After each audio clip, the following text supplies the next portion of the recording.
Bonjour chers apprentis, voici un quatrième volet concernant les émotions et les sentiments et comment mieux vivre son système émotionnel.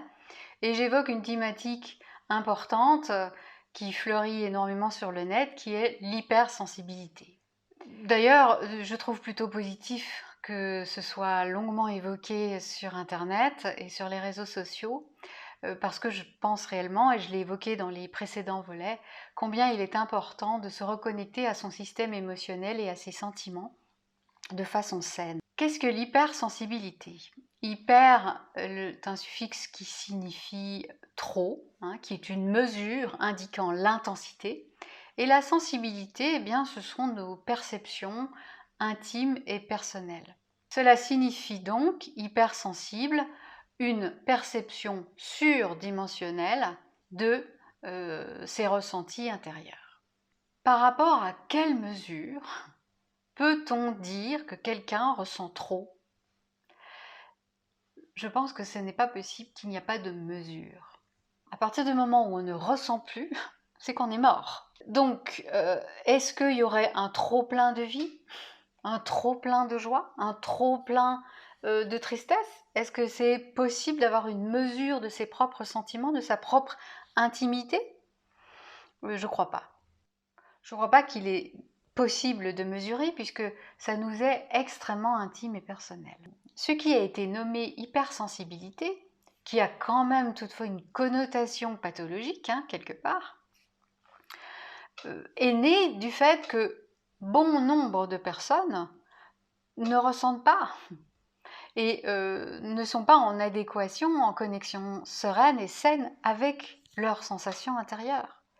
Soit, comme je l'ai évoqué dans les précédents volets, parce qu'il y a beaucoup de croyances relatives aux émotions, pleure pas, t'es un garçon, te mets pas en colère, ça ne se fait pas, t'es méchant, pleurer c'est être vulnérable, trop d'excitation c'est hystérique.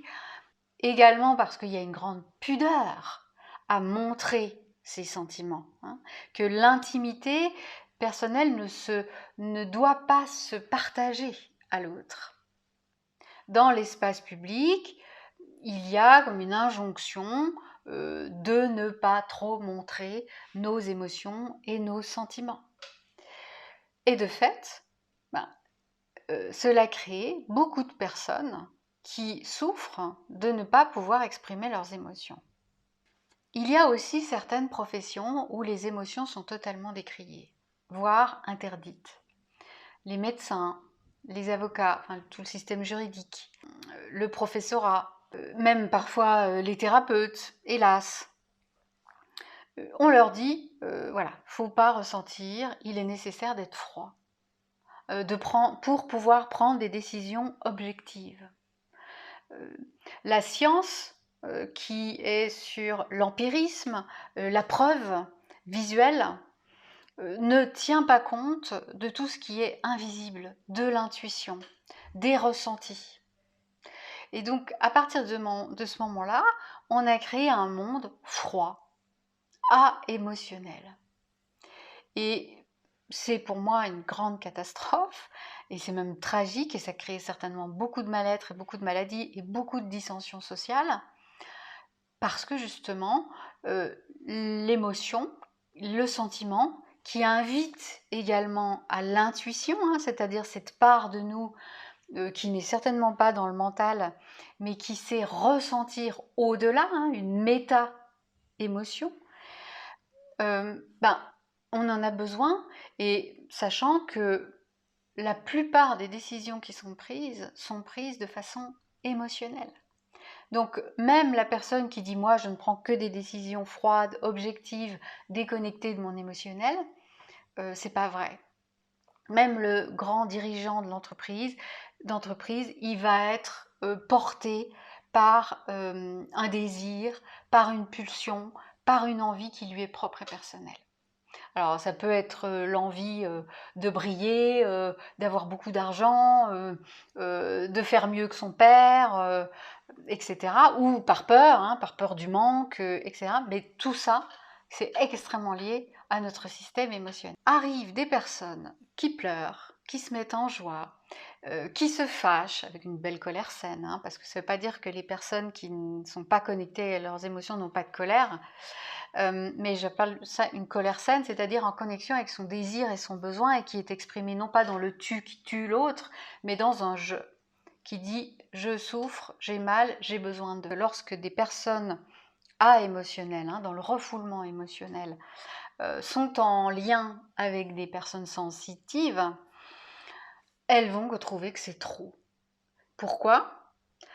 Parce que trop de joie, trop de sincérité, trop d'authenticité va heurter leur froideur, hein, et ça va les déranger. On dit, elles sont hypersensibles, c'est-à-dire trop sensibles, ce qui est une vision irréaliste, infondée de la sensibilité.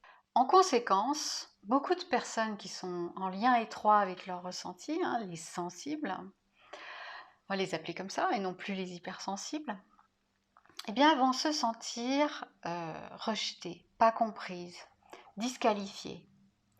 Dans mon enfance, j'ai tellement entendu « Ah, mais Sandrine, elle est bizarre, elle pleure tout le temps, ou alors elle se fâche, elle démarre au quart de tour, disait-on. » Je l'ai entendu tellement de fois que je me suis sentie justement bizarre, pas normale.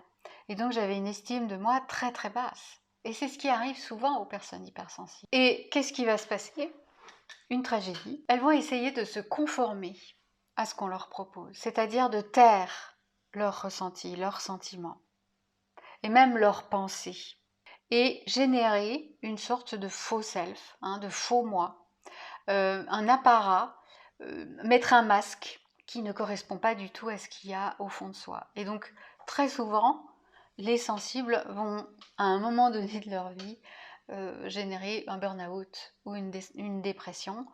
Et ce sera plutôt de bon aloi, même si le passage est douloureux et très perturbatoire, parce qu'il y a une part en soi qui dit stop.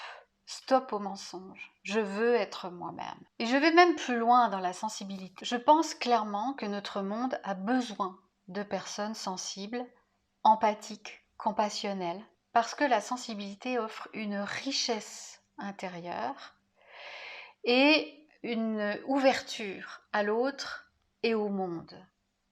Le manque de sensibilité va plonger l'humain dans son mental, et le mental est étroit et petit. Il ne peut pas envisager la largesse du monde.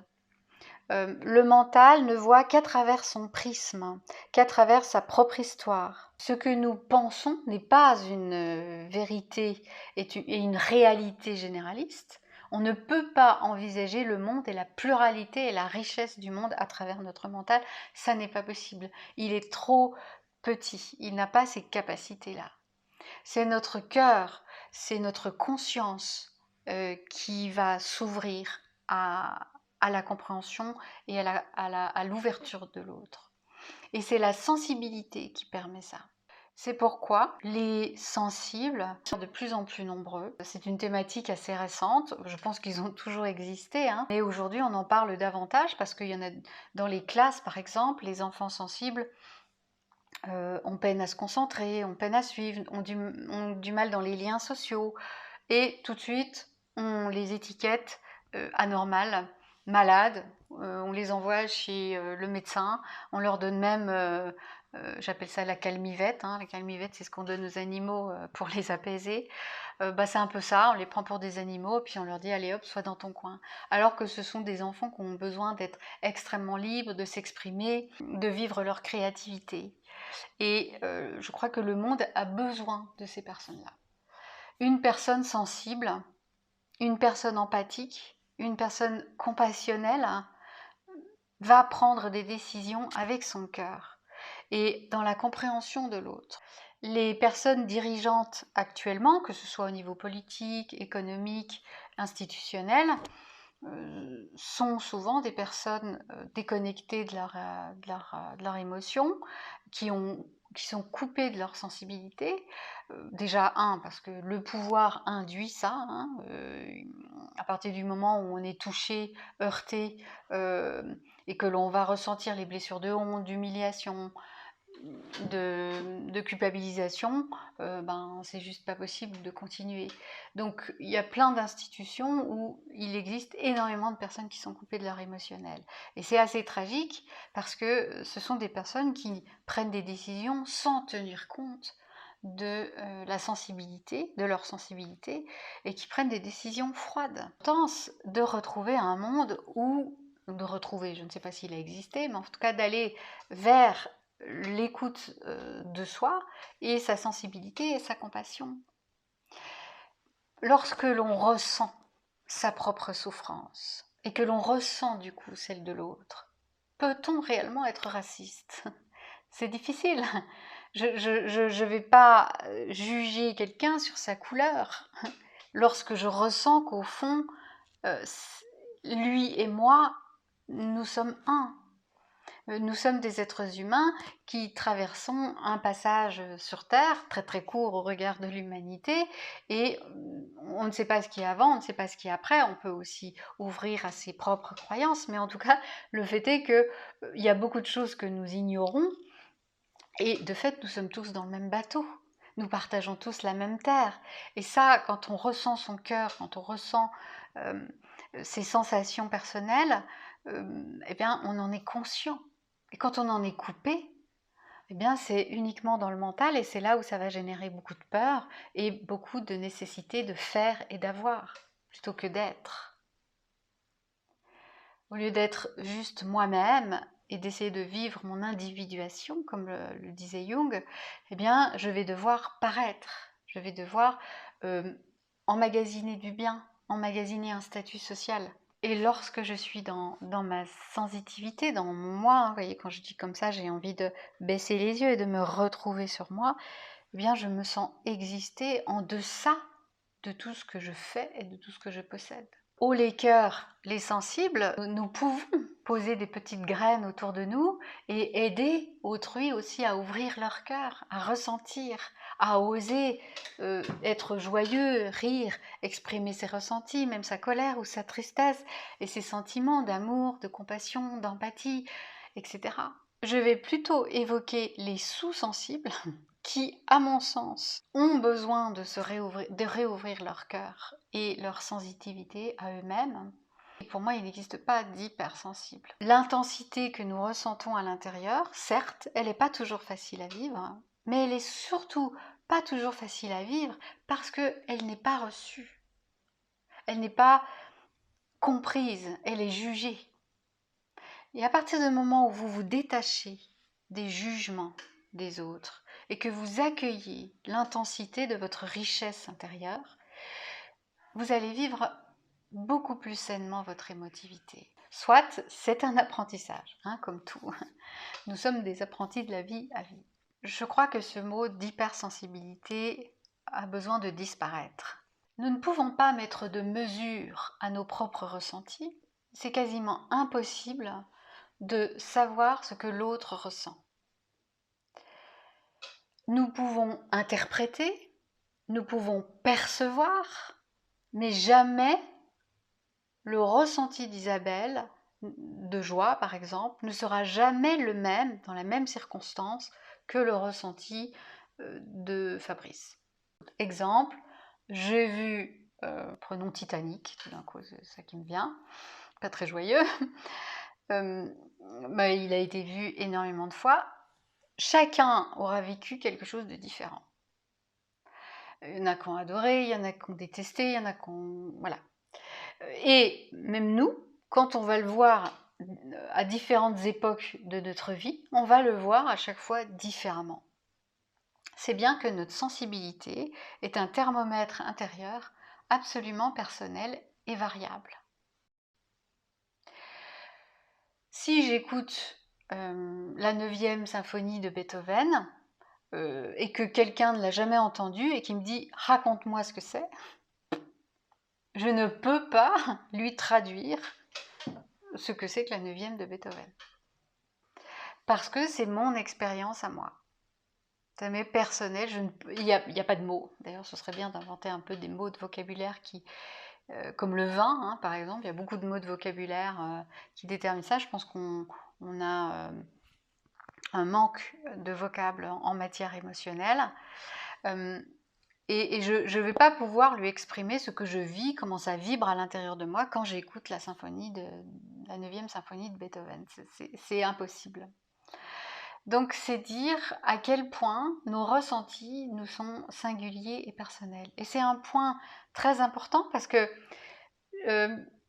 il est fort possible que dans l'inconscient collectif, ce soit pas assez imprimé, ça, ce soit pas assez clair que moi et autres, nous sommes deux entités uniques et que je ne peux pas savoir ce qu'il se joue chez l'autre. On peut, encore une fois, bien sûr, le percevoir à travers les visages. Bien sûr qu'on décode les émotions, mais là, je suis en train de parler vraiment de quelque chose de profondément intime. À partir de là, eh bien, nous sommes isolés dans nos ressentis. Et souvent, les personnes sensibles ont cette tristesse de l'isolement, comme l'idée d'un paradis perdu fusionnel. Et je ne parle pas de la fusion du bébé et de la mère, non, je parle de cet inconscient collectif relatif à une volonté de fusionner les uns en les autres, c'est-à-dire de savoir exactement, de partager nos sensations. Et ça, c'est pas possible. De partager, c'est peut-être pas le bon mot, mais de ressentir ce que l'autre ressent. Et de vouloir aussi que l'autre me comprenne, ce qui sera bien rassurant. Lorsque nous sommes en connexion saine avec notre intensité émotionnelle et nos sentiments et nos ressentis intérieurs de façon globalisée, oui, c'est plus inconfortable, c'est aussi prendre des risques. Parce que, par exemple, lors d'une séparation, pour une personne très sensible, ça peut être vraiment une tragédie. Ça écartèle à l'intérieur. Et en même temps, je pense que c'est une richesse. Ces personnes qui sont en couple, s'aiment profondément, et puis se quittent, et hop, ils passent à une autre personne.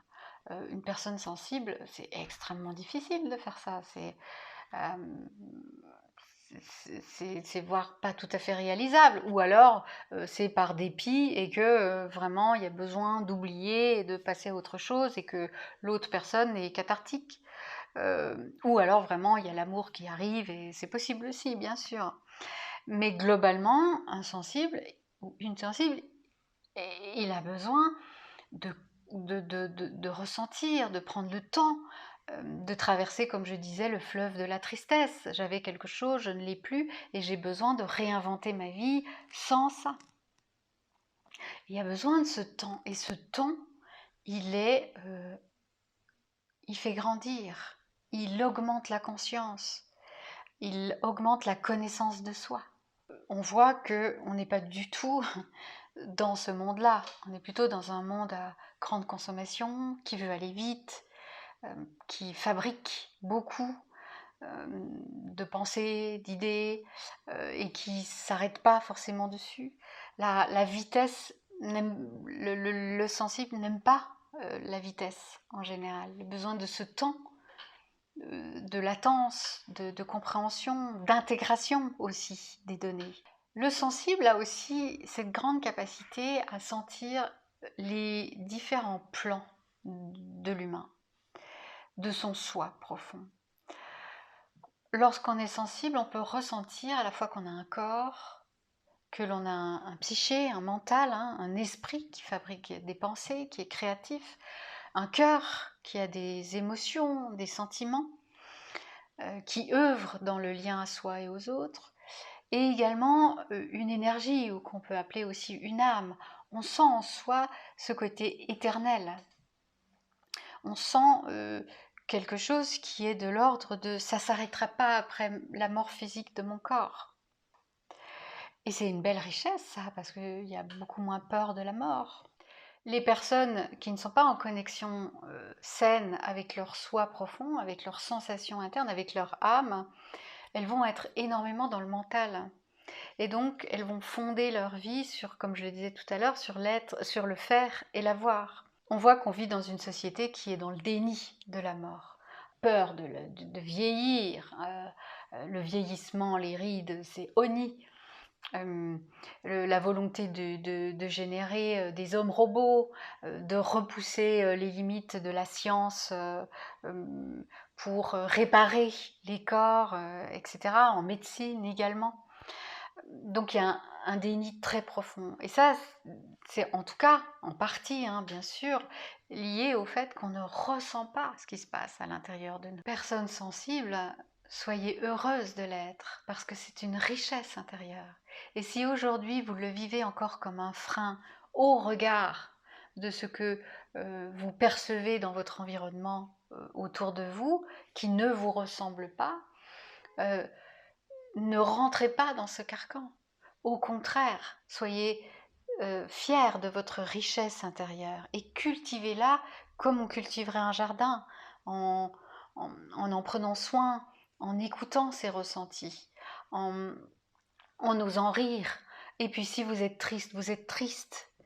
Et en pleurant toutes les larmes de votre corps si c'est nécessaire. Ça n'est pas de la dépression, pas toujours. Je fais toujours cette parenthèse, hein, parce que je veux pas qu'on croie que je pense qu'il n'y a pas de dépressif. Mais quand vous pleurez, vous pleurez. Et si vous avez une joie extatique, riez. Et si vous êtes en colère, soyez en colère. Alors après, pas contre les personnes et pas de générer de la violence, mais osez taper sur un coussin, crier. Voilà, laissez vivre à l'intérieur de vous tout ce qui doit se vivre. Et donc je terminerai sur cette jolie phrase. La sensibilité, c'est la vie. Ce qui n'est pas sensible est mort. Je vous dis à bientôt pour un prochain volet sur les émotions. Prenez soin de vous.